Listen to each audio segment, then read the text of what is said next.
Hi students, welcome back to our channel. Telangana రాష్ట్రంలో ఇంటర్కి సంబంధించిన results అనేవి పూర్తయ్యాయి.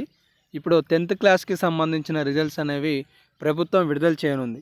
మరి ఈ రిజల్ట్స్ని ఎప్పుడు విడుదల చేయనున్నారు, అలాగే ఏ వెబ్సైట్లో చెక్ చేసుకోవాలి, అలాగే ఇంటర్ రిజల్ట్స్ ఒకవేళ ఫెయిల్ అయితే నెక్స్ట్ ప్రాసెస్ ఏముంటుంది, పాస్ అయిన తర్వాత షార్ట్ మెమోస్ ఎప్పుడు ఉన్నాయి అనే అంశాలకు సంబంధించిన మరింత సమాచారం ఈ వీడియోలో మనం స్పష్టంగా, వివరంగా, క్లుప్తంగా తెలుసుకుందాం. వీడియోని చివరి వరకు చూడండి. ఏమైనా డౌట్స్ ఉంటే కామెంట్ సెక్షన్లో కామెంట్ చేయండి. వీడియోకి వెళ్ళిపోయే ముందు ఇక్కడ ఒక చిన్న మీకు ప్రశ్న, అదేంటి అంటే మీరు ఏ డిస్టిక్ నుండి ఈ వీడియో వీక్షిస్తున్నారు అంటే చూస్తున్నారు?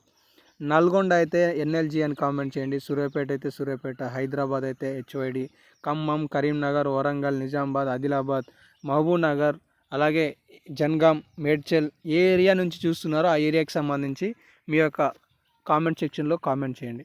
ఇంకా అప్డేట్లోకి వస్తే ఈ నెలాఖరులో 10th ఫలితాలు ఏప్రిల్ నెల చివరికల్లా అంటే మేబీ 30 లేదా 31కి సంబంధించి ఫలితాలు అనేవి విడుదల కాబోయే అవకాశాలు అయితే అవుపిస్తున్నాయి. సో నిన్న మనకి పక్కనే ఉన్న ఆంధ్రప్రదేశ్ రాష్ట్రంలో కూడా ఫలితాలను ప్రభుత్వం విడుదల చేసింది. తెలంగాణ రాష్ట్రంలో కూడా ఈ ప్రక్రియ దాదాపుగా పూర్తయినట్లుగా 10th పబ్లిక్ పరీక్షల ఫలితాలు ఈ నెలాఖరుగా విడుదల చేయనున్నట్లు తెలుస్తుంది. ఇప్పటికే వాల్యుయేషన్ ప్రక్రియ పూర్తి కాగా ఇంటర్నల్ రిజల్ట్స్ ప్రాసెసింగ్ కూడా పూర్తయింది. దీంతో ఫలితాల వెల్లడి కోసం అధికారులు ప్రభుత్వాన్ని పర్మిషన్ కోరనున్నారు. ప్రభుత్వం నుంచి అనుమతి వచ్చిన వెంటనే రిజల్ట్స్ రిలీజ్ చేసే అవకాశం ఉంది అని చెప్పేసి చూసుకోవచ్చు.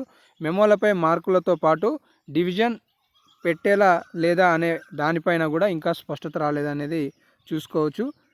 సో మొత్తానికైతే ఈ అప్డేట్ అయితే ఉంది. తెలంగాణ రాష్ట్రంలో 10th క్లాస్కి సంబంధించిన రిజల్ట్స్కి సంబంధించి ఏ వెబ్సైట్లో చూసుకోవాలి? BSE board of secondary education .cgg.inలో చెక్ చేసుకోవాలి. దీనికి సంబంధించి ఒక ప్రత్యేకమైన వీడియో రాబోయే వీడియోలలో మీకు అందిస్తాను. ఫలితాలు ఎలా చెక్ చేసుకోవాలి, ఏ వెబ్సైట్లో చెక్ చేసుకోవాలి, స్టెప్ బై స్టెప్ ప్రాసెస్ ఏంటిది అనేది వివరంగా వర్ణించే ప్రయత్నం చేస్తాను. ఇవైతే అప్డేట్స్. మరెన్నో అప్డేట్స్ మిస్ కావద్దనుకుంటే సబ్స్క్రైబ్ చేసుకోండి. ధన్యవాదాలు.